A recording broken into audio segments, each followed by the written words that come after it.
علیکم۔ ہم جو جماعت اہم کا نیا نصاب آیا ہے اس کی پہلی نظم حمد کی مشق جو ہے وہ ہم کرنے لگے ہیں۔ اس کی تشریح اور خلاصے کی جو ہے وہ ویڈیوز آ چکی ہوئی ہیں، اب ہم اس کی مشق کرنے لگے ہیں۔ تو حمد کی مشق ہے، پہلا سوال ہے کہ حمد کے متن کو مد نظر رکھتے ہوئے درج سوالات کے مختصر جوابات تحریر کریں۔ نمبر 1 ہے، شاعر نے کس شعر میں استفہامیہ انداز اپنایا ہے؟ استفہامیہ انداز کہتے ہیں سوالیہ انداز کو، پوچھنے والا انداز۔ شعر کی نشاندہی کریں۔ نظم حمد کے شاعر امیر منائی نے حمد کے مطلع یعنی پہلے شعر میں استفہامیہ انداز اپناتے ہوئے کہا ہے کہ دوسرا کون ہے جہاں تو ہے، کون جانے تجھے کہاں تو ہے۔ اس میں کون اور کہاں جو ہے یہ دو استفہامیہ الفاظ ہیں۔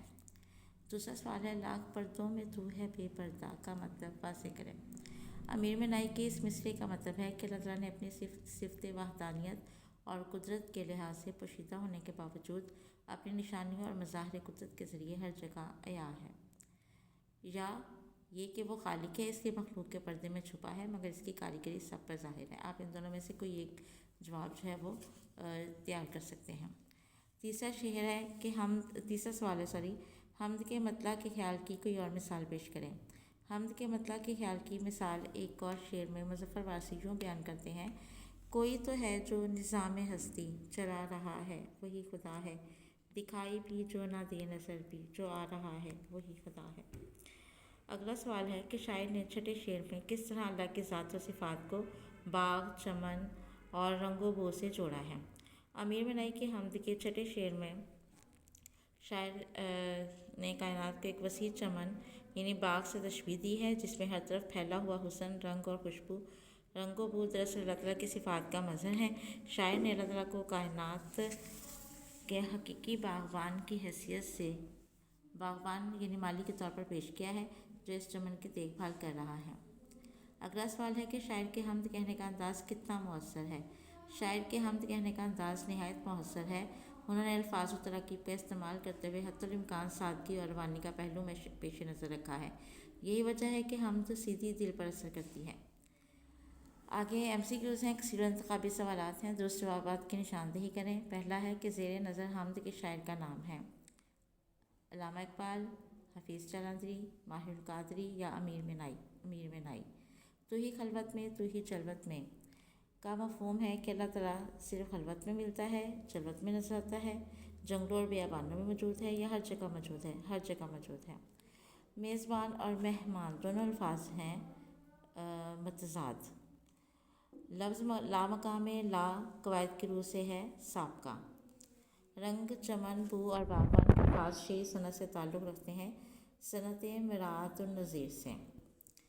سوال نمبر 3 ہے ہمارے پاس کہ درج ذیل شعر کی تشریح متعلقہ حوالوں کی مدد سے کریں تاکہ شعر کی فکری اور فنی معنویت کھل جائے۔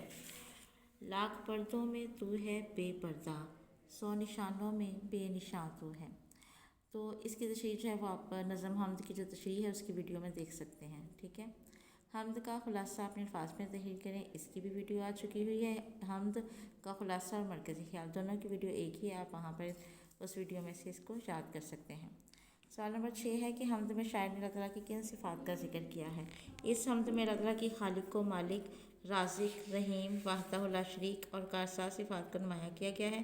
شاعر نے اللہ تعالیٰ کو پوری کائنات کا واحد مہربان میزبان قرار دیا ہے۔ اگلا سوال ہے کہ حمد کے تقاضے مد نظر رکھتے ہوئے بتائیں کہ ہم ذات باری تعالیٰ کی مہربانیوں کا شکر کیسے ادا کر سکتے ہیں؟ اس کا جواب ہے کہ امیر منائی کی حمد کے تقاضوں کے مطابق اللہ تعالیٰ کی بے شمار مہربانیوں کا شکر ادا کرنے کے لیے صرف زبان سے الحمدللہ کہنا کافی نہیں، بلکہ ان کی نعمتوں کا اعتراف، عاجزی و انکساری، احکام الہی پر عمل اور مخلوق خدا کے ساتھ حسن سلوک کے ذریعے عملی شکر گزاری لازم ہے۔ نعمتوں کو اللہ کی رضا کے مطابق استعمال کرنا اور ان کا چرچا کرنا، یہی حقیقی شکر ہے۔ اگلا سوال ہے ہمارے پاس، درج ذیل الفاظ پر اعراب لگا کر تلفظ کو واضح کریں۔ خلوت، خلوت، جلوت، پنہاں، چمن، خوب۔ سوال نمبر 9 ہے کہ کالم الف میں دیے گئے الفاظ کو کالم ب کے متعلقہ الفاظ سے ملائیں۔ جواب، کالم الف خلوت کو ہم نے جلوت سے ملایا ہے، میزبان مہمان، مکان لامکان، پنہاں عیاں، نشاں بے نشان۔ باقی اس کے علاوہ جو ہمارے پاس اس مشق میں حمد، نعت، منقبت اور مناجات کی تعریفیں ہیں وہ ہم 9th کلاس کے سلیبس میں بھی کر چکے ہیں اور یہ کتاب میں بھی ہمارے پاس موجود ہیں. آپ وہاں سے اس کو یاد کر سکتے ہیں. اللہ حافظ.